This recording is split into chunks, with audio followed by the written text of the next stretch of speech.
Your cardiologist knows your heart, and your mom knows how to mend your heart. Your ophthalmologist helps you see, and your best friend makes you feel seen. A visit to your physical therapist can heal your shoulder, and a visit to your grandma can heal your soul. Your health is a journey you don't take alone. Just like the people around you, all of us at Kaiser Permanente work together to help care for all that is you. Learn more at kp.org. Kaiser Permanente, for all that is you. You're listening to the Archaeology Podcast Network. You're listening to the Archaeology Show. TAS goes behind the headlines to bring you the real stories about archaeology and the history around us. Welcome to the podcast. Hello and welcome to the Archaeology Show, episode 272. On today's show, we talk about mines destroying archaeology, an ancient ship reconstruction, and red fabric dyed with bugs. Let's dig a little deeper. That's going to be a good one.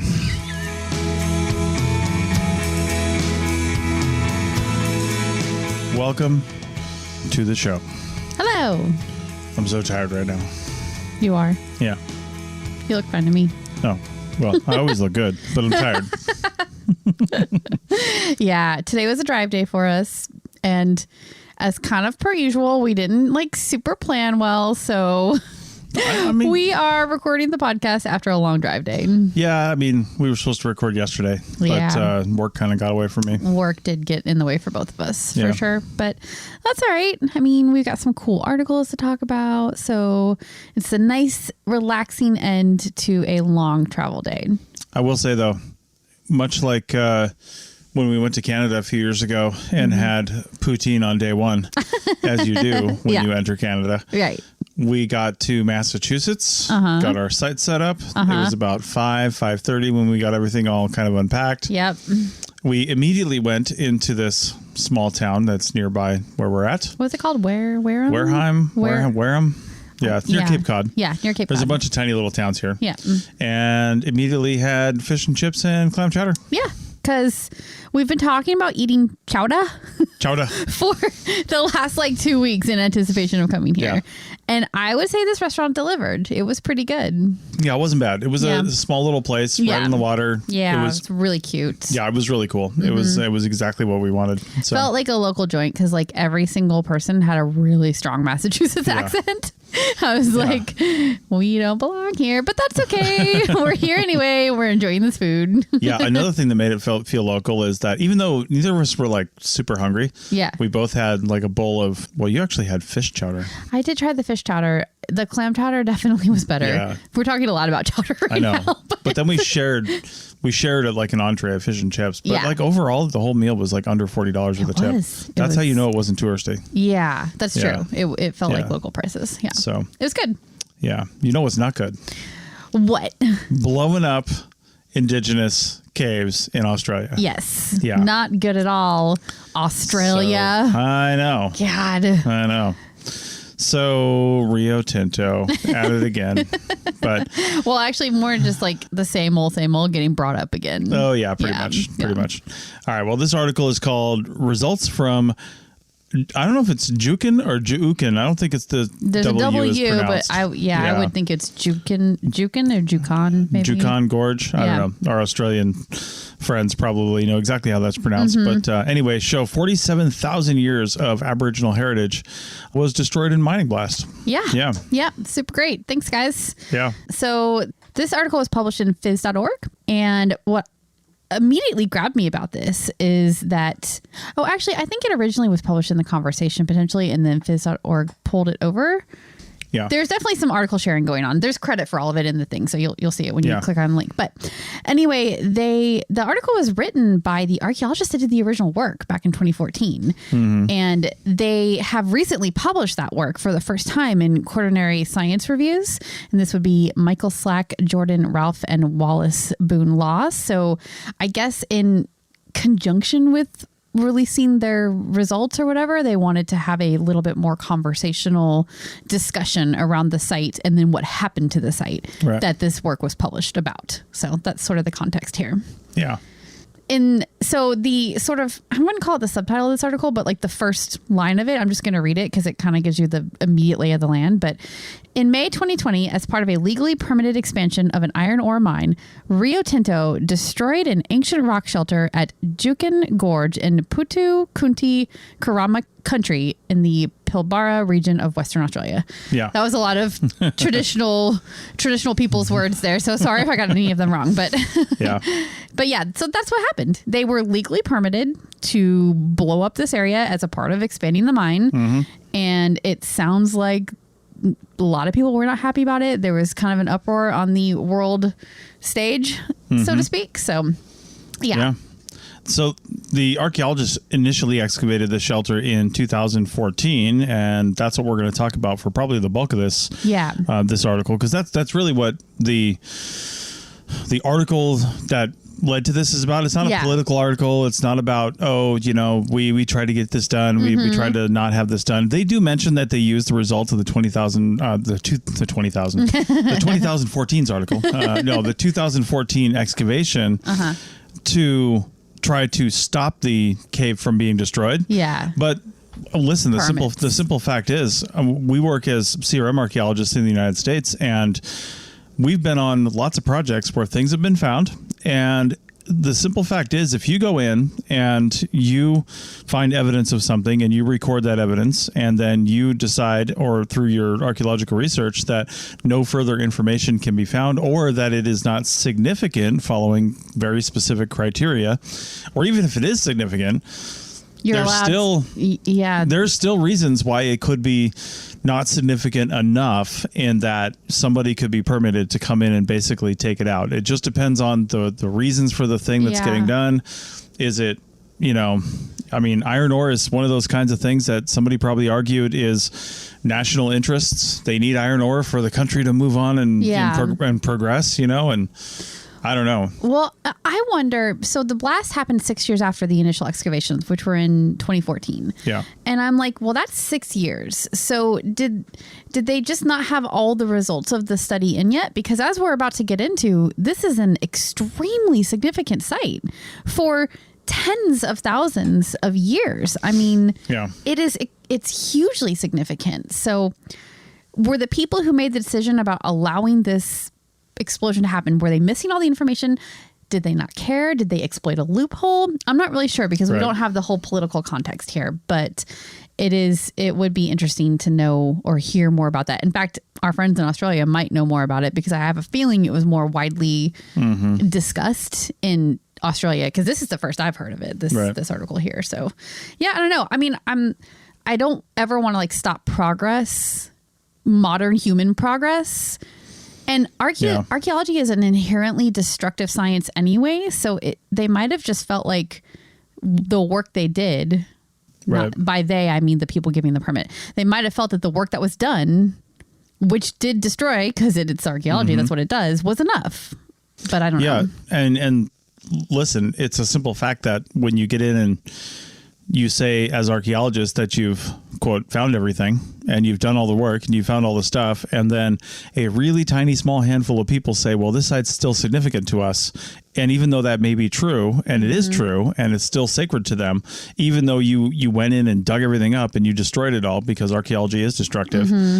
I mean, modern laws and things like that just really haven't caught up to that. They haven't. And I think that that's not right, and that there probably needs to be a bigger, broader discussion around that, because it does kind of marginalize people who are already marginalized. It takes their voice away from them when they say that they don't want a site destroyed for traditional reasons. It's a fine line too, though, because in some parts of the world, you can't preserve 100% of everything. You can. Yeah. You have to find a compromise somewhere in there for sure. So it's such a sticky topic, and I would not want us to sound like we're coming down on the side of the mine on this one. We're not. No. We don't have the whole story. We're not coming down anyone's side, really. No, we're on nobody's side. We're just looking at all of the different discussions that could have been had, and regardless of what they were, this is the outcome. The cave was blown up. It just was. But let's get away from that and start talking about what they actually found in the cave, because they did do work there and they found some amazing things. Yeah, they found thousands of artifacts there. Yeah. Including an ancient plate of hair, human hair, Yeah. and tools and animal remains. Yeah. So we'll talk about all that. So much stuff. So the Jukin 2 rock shelter was once part of a deep gorge with freshwater holes, large areas that would have been good for like camping, I suppose, like talking hunter-gatherers, like where they would have, camped. So it was surrounded by the massive ironstone mountains and a large river. So there's a lot of resources in this area in the prehistoric landscape. So it was and you can see the picture too. We definitely recommend going and looking at the picture in the article because you can see this overhead shot of the cave while they were doing the excavations. And it just looks like a really inviting place to like set up camp, make a fire and, chill after you've been hunting all day or doing whatever. So yeah. If you're so inclined to, the original journal article is open source and available as well. So take a look at that. We did link that in there too, but it's also linked in the article. So yeah. This cave is significant from both a cultural and archaeological perspective. Culturally, it's a deeply spiritual place for the Putu Kunti Kurama people. And archaeologically, it's one of the oldest sites in inland Australia. Yeah, it's about 500 kilometers from the coast today. And up until about 10,000 years ago, it was actually almost 1,000 kilometers inland. And it was like solidly in the desert too. It still is, I think, especially judging by looking at that picture. So, it was a unique place to figure out a way to survive because it's the desert. And the level of occupation that they have here for tens of thousands of years just shows that many, many human groups throughout that time were picking this as a spot to set up camp. Yeah, they found resin from what's called spinifex grass. That's so cool. Oh, yeah. Yeah. Which was likely used as a kind of glue to hold together pieces of composite tools. I never would have thought that is the kind of thing that you could find, but I've never even heard of that before. That is just so cool. I know, it's pretty neat. There's actually a picture of one of those composite tools in the article. Yeah. Yeah, it's a composite tool, which I don't think I'd really have much experience with here in the United States. This kind of tool that is literally made of a bunch of different pieces and just glued together. So, well, could it be kind of like hafting? Like hafting spears or hafting. I don't know. For an arrow. I know those weren't typically glued here in the United States, but they were attached to the end of of something that doesn't survive time. True. Yeah. So I'm wondering if it's a similar thing like that. I think it is. But it's just, I feel like it's done in a different way than we're kind of used to. Yeah, but, definitely. Very interesting. Yeah. They also found bones from animals that had died naturally, and also bones associated with people cooking and eating kangaroos, emus, and even echidnas. I guess those are not as commonly found. So people lived here. They kept animals here. They ate animals here. So all the things.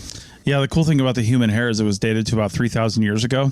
And they were able to find take DNA from the hair and test it, and found that it was likely related to the traditional owners of the land. Yeah. And not only that, but the traditional owners of the land that were assisting on the excavation at the time. Yes. And the ones who were against the explosion too. Sure. So to have direct evidence of one of their relatives occupying the cave, I feel like that should have just given them more like clout when it came to their protest, but clearly it didn't work because the cave was all blown up. But okay, and now this was so cool. They found a bone point made from a kangaroo's shin bone. It was around 30,000 years old, so definitely one of the older artifacts. Right. And it has ochre on its end. So that's so cool. And I think they said they don't know exactly what it was used for yet. They have to do more research on that, but I'm like, come on, let's go, guys. It's been 10 years, but maybe that was one of the more recent finds, which there were more recent finds, which we'll tell you about here in a second. Yeah. But yeah, they found some really great things. I'm not sure if we said this in the very beginning, but 47,000 years of heritage. Yeah. That's like one of the oldest sites of that age in Australia, which is just still blows my mind that they were able to blow it up. Yeah. You know what else blew their mind? The fact that,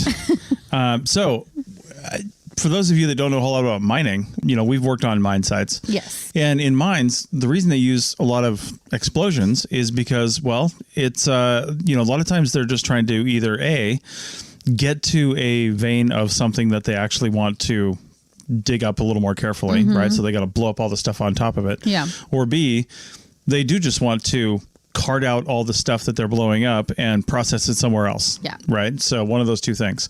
But a lot of times they will just blow up large pieces of area because they'll, doing these explosions and setting them up and getting the permits for them is actually really hard, for these mines a lot of times. So they'll blow up huge amounts of area and get all this rubble and then spend the next several years sometimes just going through it, right?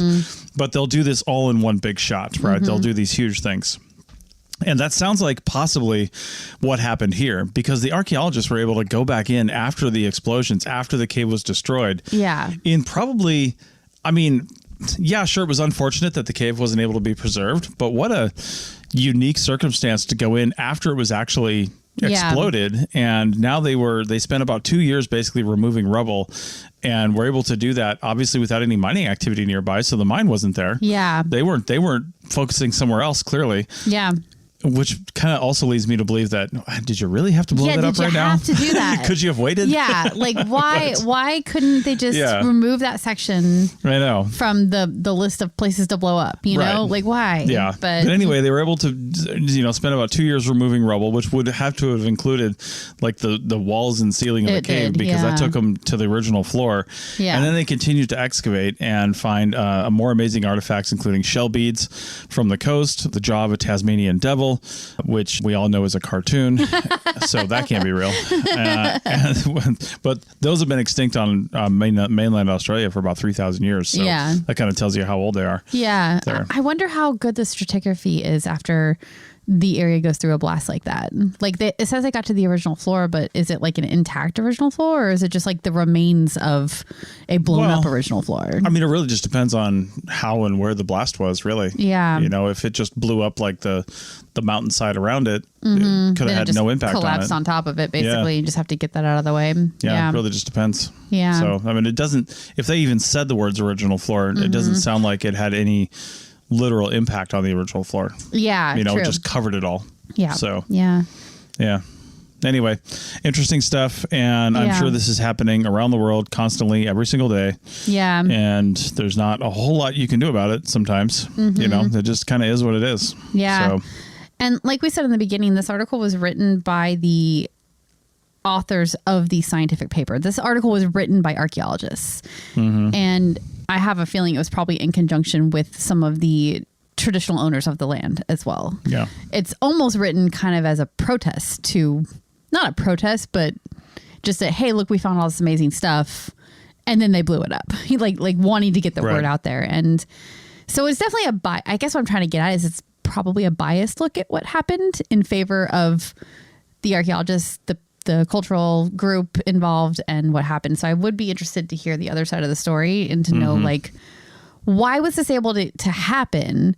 Is it a loophole? Was somebody disregarding the native people's opinions, or, I just would love to know what the other side looks like.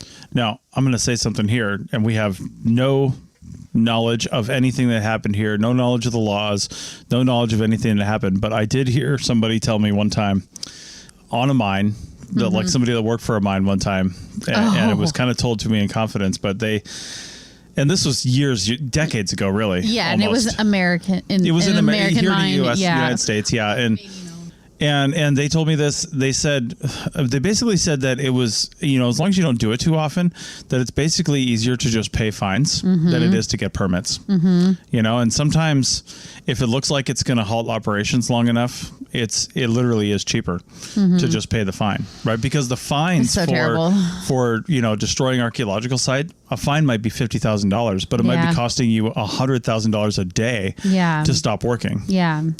And that's, it comes down to numbers for these guys. Yeah. And then on the other hand, it does come down to political pressure too. Rio Tinto is a worldwide global mining operation, right? It's a huge company. They have operations in South America, in Africa, in Australia, in the United States. They have operations all over the place. So they're a massive influence. And I have no doubt that they have political strategists all over the place trying to make laws in their favor to make mining easier for them, because that's what lobbyists do. That's what lobbyists do. That's just, and that's not a bad thing necessarily. Lobbyists on all sides do that, right? That's what the lobbying system does. Yeah, I think the lobbying system is problematic. Let's just problematic go with that until it works for you. It's problematic, and if the most money wins. So right, but like I said, it's problematic until it works for you because the Native Americans have lobbyists too. The Aboriginal Australians have lobbyists, so it's problematic until it's in your favor. Yeah, but if you only have to lobby because somebody else with more money is also lobbying, then it's just like feeding into a system that is. I mean, I hear you. Anyway, going down a rabbit hole there.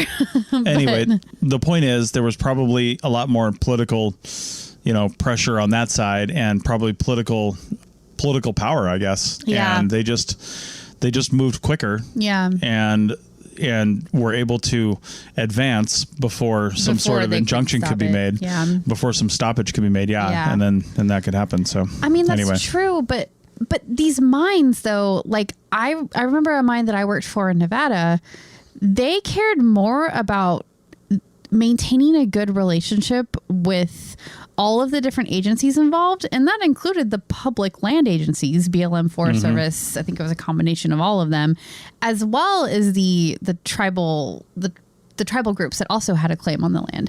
They cared more about preserving those relationships than they did about not spending money. Like in one case, I was monitoring, and we stopped work for some reasons that, in my opinion, were not archaeological, but they were important to the Native Americans that were on the project. And that's fine. And honestly, the mine was happy to do it because they wanted to maintain this relationship, and stopping work for a couple days while the tribes did whatever they needed to do to feel comfortable before the work went forward.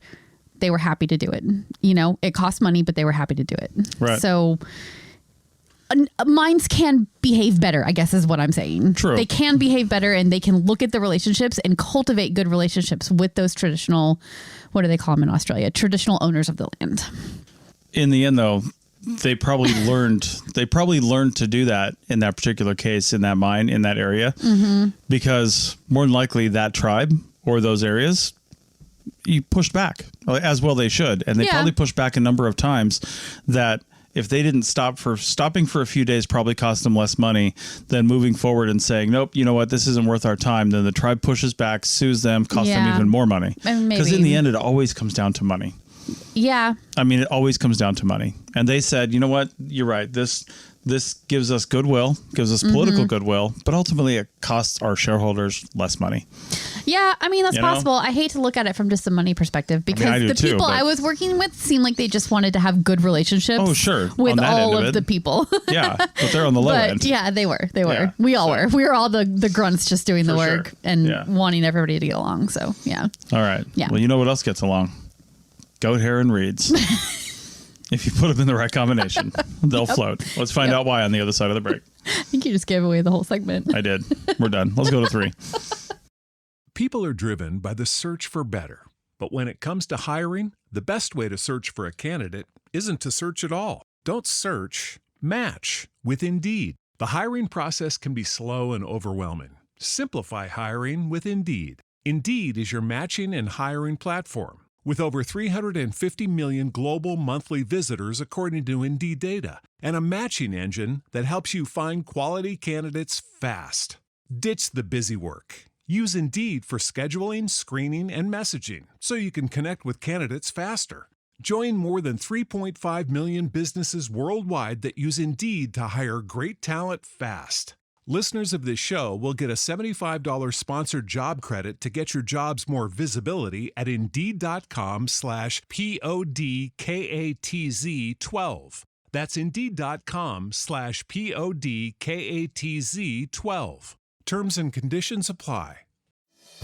Your cardiologist knows your heart, and your mom knows how to mend your heart. Your ophthalmologist helps you see, and your best friend makes you feel seen. A visit to your physical therapist can heal your shoulder, and a visit to your grandma can heal your soul. Your health is a journey you don't take alone. Just like the people around you, all of us at Kaiser Permanente work together to help care for all that is you. Learn more at kp.org. Kaiser Permanente, for all that is you. When you need mealtime inspiration, it's worth shopping Kroger, where you'll find over 30,000 mouth-watering choices that excite your inner foodie. And no matter what tasty choice you make, you'll enjoy our everyday low prices, plus extra ways to save, like digital coupons worth over $600 each week. You can also save up to $1 off per gallon at the pump with fuel points. More savings and more inspiring flavors make shopping Kroger worth it every time. Kroger, fresh for everyone. Fuel restrictions apply. Welcome back to the Archaeology Show, episode 272. And this is segment 3, because apparently I did segment 2 at the end of the last one. No, it's not. It's segment 2. It is segment 2, but this is a really quick story. I just thought it was so cool, and we had to include it. It's kind of gross, though. Like, gross. Yeah. Okay, let's get into it. Yeah, I'll tell you why it's gross and disgusting. All right, tell me.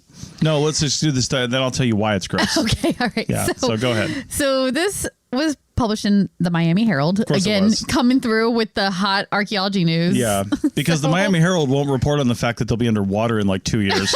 They have to report on stories out of Dubai. So go ahead, Miami. They have a lot of archaeology stuff lately. I don't know why, but they're probably just pulling it from somewhere else, some aggregator somewhere. Probably the Idaho Statesman, but go ahead. Probably. Oh, we haven't had an Idaho Statesman story in a while. I'm going to go hunt one down. Okay.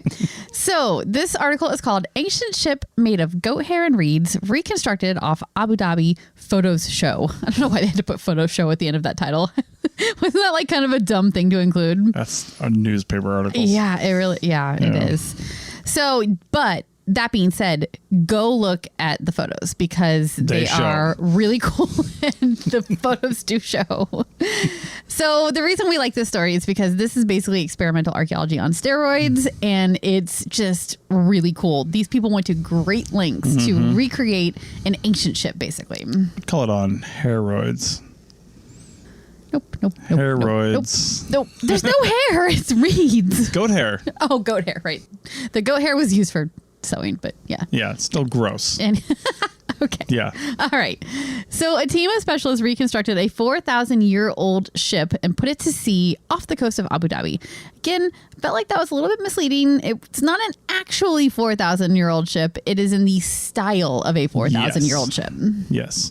Yeah. None of this ship was 4,000 years old. None of it was. It was all new materials that would have been available 4,000 years ago. Parts of the ship were probably several years old. Goat years. Well, I mean, the trees are probably 4,000 years old. No, the reeds aren't 4,000 years old. The trees. Oh, the trees. Because there's wood. Well, there's wood. And we're jumping ahead, as usual. Okay. Yeah, it's a recreation of what's called a Magan boat, or Magan, M-A-G-A-N. Magan. Sure. Maggot. No. I don't know. Magan, which dates to about 2100 BCE. They used ancient plants from 4,000 years ago in the construction. So, wait. Did ancient you say plants? Plan. Oh, ancient plants. Yeah. Ancient plans. Not ancient plants. Am I leaving all that in then? Yes, you are. I edit that out. Ancient plans. I was like, did you say plant or plan? Ancient plans made on ancient plants from 4,000 years ago in the construction. Delirious. I know. Yeah. So, no, the ancient plans were from 4,000 years ago. They were on a zip drive. That's how old they were. All right. So you're done. So does anyone know what a zip drive is? Not if they're under the age of 40, probably not. That's like your new metric. That's the second time you said under the age of 40 today, just because you're 40. Well, yeah, but I'm also... Because you know what it is, so you have to say 40 is like your age. I do, but also like I'm from that like generation that's right at the break, right? I'm a Zennial. I don't know if you knew that. Meaning I'm partially Gen X and partially millennial. I'm like right in the middle. Oh, yeah. I'm the oldest millennial, but I could be the youngest Gen Xer. Literally just fell asleep for a minute. All right. Whatever, Gen X. All right. Okay, so the outer hull is made from over 30,000 pounds of reeds. Yes. That's a lot of reeds. That's a lot of reeds. And they were bundled together with a rope made from palm fiber. Yeah. I didn't really understand exactly what that meant, but if you go look at the picture of like the insides before they put the skin on it, so to say, you can see that they're almost like these rounds of reeds that they bundled into these thicker rounds and then stacked all those together to create a like smooth hull shape. Yeah. I don't know if I described that really well. I tried. So yeah, go look at the pictures. Yeah, pretty good. The interior frame is made of wood. The sails were sewn together using the aforementioned goat hair. And that's where it gets super gross. I don't know why you think that's gross. Because there's a lot of water and, you know, just like salty seawater in the air, right? Like just mist, I guess. And anything that's made of hair is just going to start smelling and get weird, isn't it? Isn't it just going to get gross? Like it just got this goat hair sail flopping through the air. So they say goat hair, but I think what they probably did is they got sheared goat fur and then spun it into more of a thread. Disgusting. Do you think wool clothes are gross and disgusting? I actually hate them. They're scratchy and I'll never wear them. Well, you're off my knitting list. But do you want to hear the grossest thing ever about that though? So when I have really, really long hair, right? Like super long hair. Trust me. It's like in a ponytail and it's still halfway down my back right now. I had to get a king size bed to try to get away from it, and it still makes its way over. Too personal. Anyway, so when I'm knitting, sometimes a hair will get sort of mangled up into the skein of yarn I'm knitting with, one of my hairs, and then it gets knitted into the project. And it is impossible to get it out once it's in there. You have to cut it to get it out because hair is so darn strong. It is very strong. So, in case you were wondering, you could knit with human hair probably and it would be very strong. So I'm sure goat hair is too. You know, we need to have a whole episode on things you can make with human byproducts. So you could make a handbag, cheese. I don't know what else. I'm so done with all of the things you just said. Instruments, but I guess. None of that. Yeah. All right. Well, let's get back to the Chris Hates Hair podcast. So I do. The vessel was seaworthy until, you know, they realized it was made of goats and they all jumped aboard. No, okay. Jumped off. No, the vessel was seaworthy. Yes. They actually did a series of rigorous tests that spanned about 57 miles of the Arabian Gulf. That's actually pretty impressive for this kind of a boat. Super impressive. They reached speeds of 5.6 knots, which is a little bit meaningless for me, but I think that's pretty fast, right? So we actually follow another YouTuber of the Winds, actually. Yeah, the Winds. There's a lot of people that follow the Winds. Yeah. They recently got a brand new boat. Winds. That's it's called Gone with the Winds. Yeah. They recently got a new boat, which is a really fancy boat. It's not a racing boat by any means, but it's a pretty fast 44, 45 foot boat. And they had like a friend on there, and one of the most recent episodes in the last couple months, if you're listening to this in real time. And the guy was like, oh my God, we're doing like 6 knots. He was super impressed by that because he's got kind of a homemade boat, like a Filipino sort of like a traditional style. Yeah. It's a huge boat. Yeah. And it's got these massive outriggers, but he was super impressed by doing like 6 knots. Yeah. And now that their boat can actually go probably twice that if it's really trimmed out with some good wind. Yeah. But still, to have this traditional boat do 5.6 knots is kind of astounding. So when you put it like that, totally. I wasn't thinking about that because I hadn't. When I first wrote these notes, we hadn't watched that episode of The Winds yet. And his boat, which was made with traditional techniques, very similar to how this one is. Yeah. He was using Filipino, and this is Middle Eastern, really. Middle Eastern. 4,000 years ago, Middle Eastern. And like he definitely could not go that fast. But so that is definitely true. So pretty fast. Yeah. Pretty fast. For a boat made of reeds, wood, and goat hair. The project was driven by the Zayed National Museum, Zayed University, and NYU Abu Dhabi. Yeah. NYU. Is that New York University? Like I believe Abu Dhabi? So. They didn't specify, but yes, actually it does say it right here. Oh, okay. Yep, New York University, Abu Dhabi. I missed that part. Yeah. The aim was to better understand what life was like during the Bronze Age, as well as preserve the country's maritime heritage. Yeah. I mean, it's a beautiful, beautiful ship that they created. Yeah. When you see the pictures of it, like actually like sailing, it's got this big black sail. The hull was painted black too. So it's sort of this black with the like bright tan accents. It's really beautiful. All right. Well, let's go over to Israel and find out why squishing insects all over your fabric is also beautiful. Back in a minute. Your cardiologist knows your heart, and your mom knows how to mend your heart. Your ophthalmologist helps you see, and your best friend makes you feel seen. A visit to your physical therapist can heal your shoulder, and a visit to your grandma can heal your soul. Your health is a journey you don't take alone. Just like the people around you, all of us at Kaiser Permanente work together to help care for all that is you. Learn more at kp.org. Kaiser Permanente, for all that is you. When you need mealtime inspiration, it's worth shopping Kroger, where you'll find over 30,000 mouth-watering choices that excite your inner foodie. And no matter what tasty choice you make, you'll enjoy our everyday low prices, plus extra ways to save, like digital coupons worth over $600 each week. You can also save up to $1 off per gallon at the pump with fuel points. More savings and more inspiring flavors make shopping Kroger worth it every time. Kroger, fresh for everyone. Fuel restrictions apply. Your cardiologist knows your heart, and your mom knows how to mend your heart. Your ophthalmologist helps you see, and your best friend makes you feel seen. A visit to your physical therapist can heal your shoulder, and a visit to your grandma can heal your soul. Your health is a journey you don't take alone. Just like the people around you, all of us at Kaiser Permanente work together to help care for all that is you. Learn more at kp.org. Kaiser Permanente, for all that is you. Welcome back to the Archaeology Show, episode 272. 4,000-year-old fabric from Cave of Skulls is oldest known insect dye textile. Didn't we have a dyed feature last time too? Or we did a couple times ago. Yeah, like maybe a couple weeks or a month ago. It was purple dye for that one. This is red dye. And do you know why we always do these stories when they come through? Because of your Google News search. I have a Google News search for textiles in archaeology because I think we all know by now I have a little bit of an obsession. And this one popped up, but it was like overwhelming how many different alerts I got for it.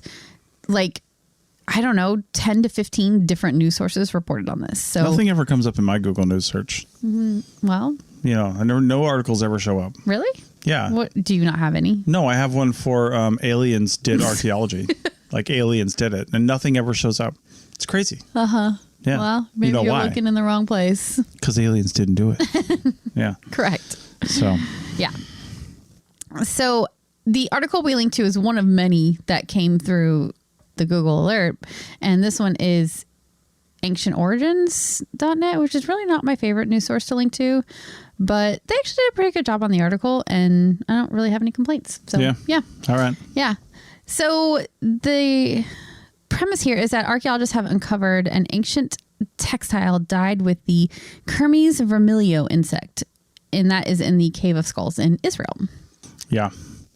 The textiles date to the Middle Bronze Age, which I guess for those of you that still don't know when that is.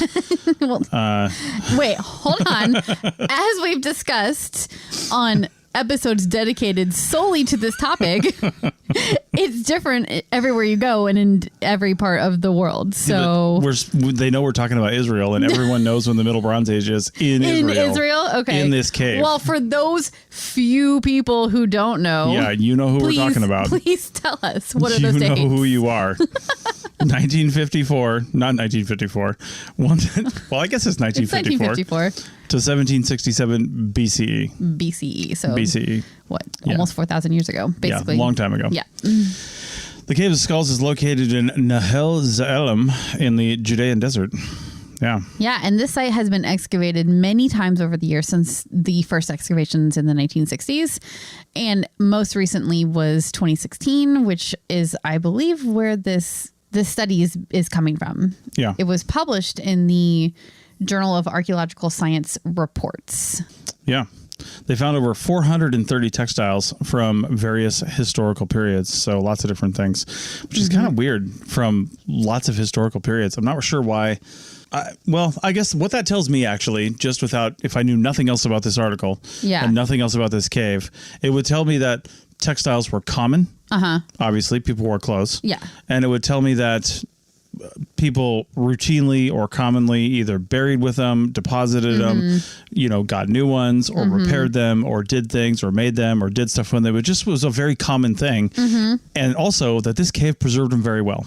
Yes. Yeah. And they did say that the conditions in the cave are perfect for preserving textiles and other organic artifacts. It's very dry and very stable. And those are the two main things you need for preservation of these kind of organic artifacts. Yeah.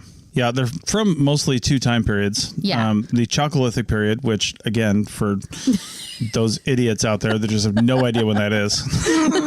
Please enlighten me, because I don't know. I literally have no idea. Yeah. 4,500 to 3,800 BCE, or the Roman period around 2,000 years ago. Yeah. The Roman period was pretty much just like now to whenever. It was basically like all of it. All of it. The Jesus period. Yeah. Yeah. Yeah, which there's a big time gap between those. So it maybe there were larger occupations in those 2 time periods, which is why most of it's from then. And then the most interesting thing is that this specific piece of textile that they're studying in this article is not even from either of those, because it's kind of right in between them. It's 4,000 years ago. So, yeah. So they say that many date to the Bar Kokhba revolt in the 2nd century CE. And again, if I knew nothing about that, I would say it was a nudist revolt. Because people went in this cave and threw all their clothes on the ground and then walked right back out. So No, I think that would be the people living in Israel at the time revolting against the Romans, probably, if I had to guess. Well, that's less entertaining. Less fun. Yeah. But maybe clothes were removed. I don't know. Yeah. Sometimes when you revolt, you got to take your clothes off, I guess. I'm just saying. What did the Romans give us? Certainly not modesty laws. All right. Oh, man. Well, among the textiles that they found is one unique bright red fabric. Yeah. Fragment of a fabric. Yes. Yes. And researchers used high pressure liquid chromatography, or HPCL, to analyze the dye. It's usually what I use. Yeah. I mean, what else would you analyze dye with? Yeah. And they found high concentrations of kermesic acid, which is a marker for the Kermes vermilio, which is an insect that's used to produce said red dye in the Middle Bronze Age. So that's pretty clear evidence of how that fabric got to be red. And the insect itself is called Kermes vermilio, and it's a scale insect, which I'm not sure exactly what that is. Maybe like a beetle-y type of thing.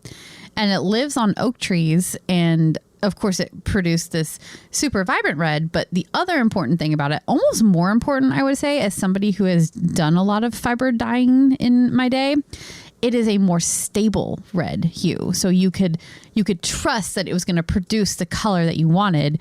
Dyeing it's a science, but it's not always an exact science. And especially when you're using natural dyes, you sometimes have no idea what the outcome is going to look like. You could even have dye in the pot that looks one color, and then you put your fabric, or in my case, the yarn, into it and pull it out, and the color is completely different from what it looks like in the pot. And that has to do with, like, I'm getting like way too technical with this, but I love this stuff. But it has to do with the temperature of the dye in the pot when you're setting it.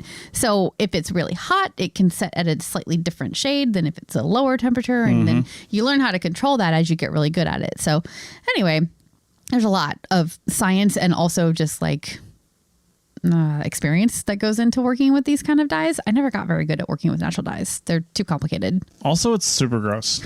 Yeah, these insects. The actual insect. Yeah, look them up. Like they're pretty gross looking. Yeah, they are. Yeah, they're really small. Very tiny. They did say that in the article. Yeah, you just like Google Kermes vermilio. Yeah.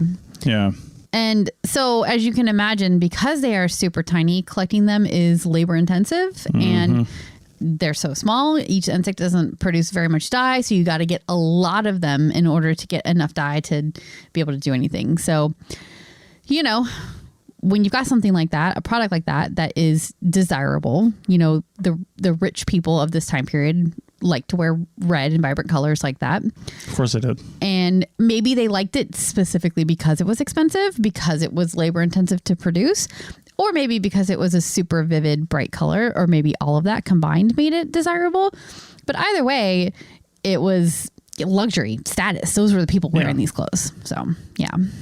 Yep. It is one of the earliest examples of the use of animal-based dyes in textile production too. Yeah. Yeah. Which is pretty significant. Kind of interesting. Yeah.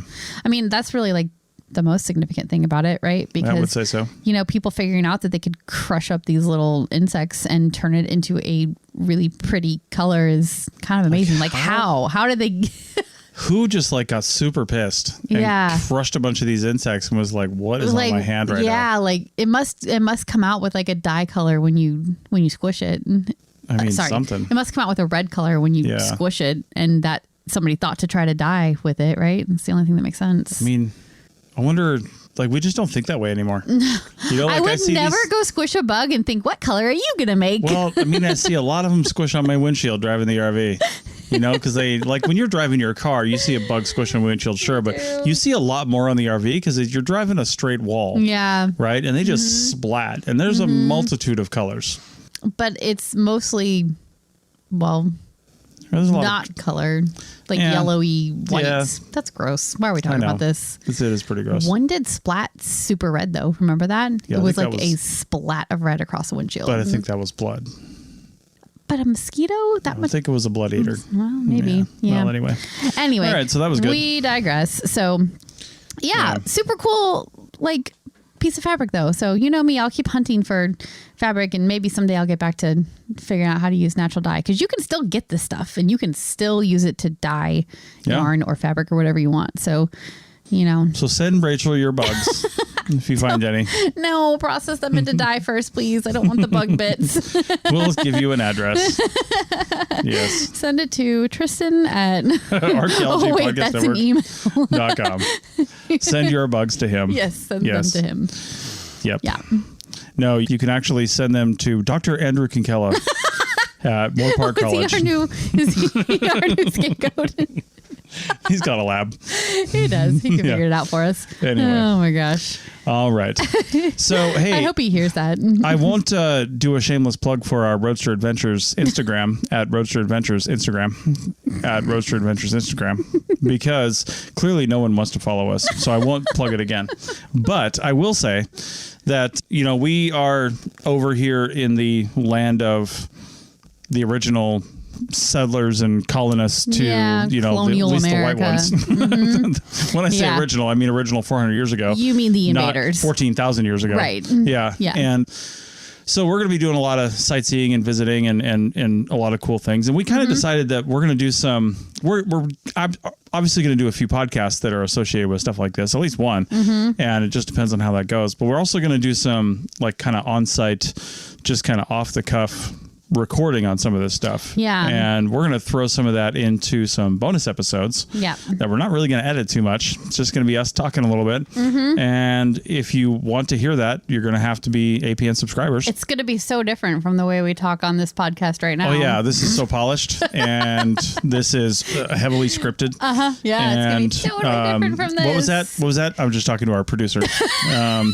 Yeah. So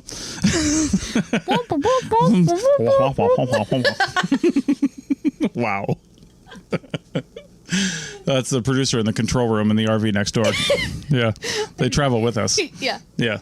In the sound studio. Yep. Yeah. So anyway, so no, if you're not a APM member, you know, we're actually making a push across the entire podcast network as one of our primary benefits to produce more bonus content. Yeah. The My Trial podcast did a bonus episode, which will be out this week. And then we are hopefully doing one, which will be out probably in a couple weeks. It just depends on when it comes out. And we do want to do a lot more bonus content for our members. So yeah. And we want to do a live episode at some point soon too. So we got to figure out what that's going to look like, because we've done some in the past and honestly kind of burnt out on it a little bit. So I think we might want to look for a different structure or a different idea. If anybody has any ideas, we're always open to it. So yeah. All right. arcpodnet.com/members. If you want to check that out, it's $7.99 a month. You pay more for that in coffee. So go check it out. And it helps keep the lights on over here and, you know, just keeps everything going. So, because this isn't free to do. Yep. But all right. Thanks a lot, guys. Appreciate it. We'll see you next time. Bye.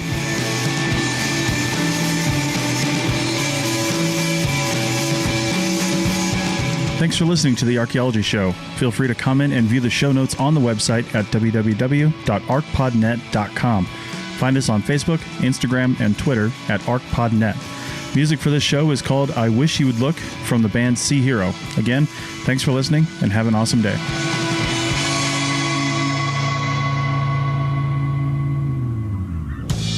This episode was produced by Chris Webster from his RV traveling the United States, Tristan Boyle in Scotland, DigTech LLC, Cultural Media, and the Archaeology Podcast Network, and was edited by Rachel Roden. This has been a presentation of the Archaeology Podcast Network.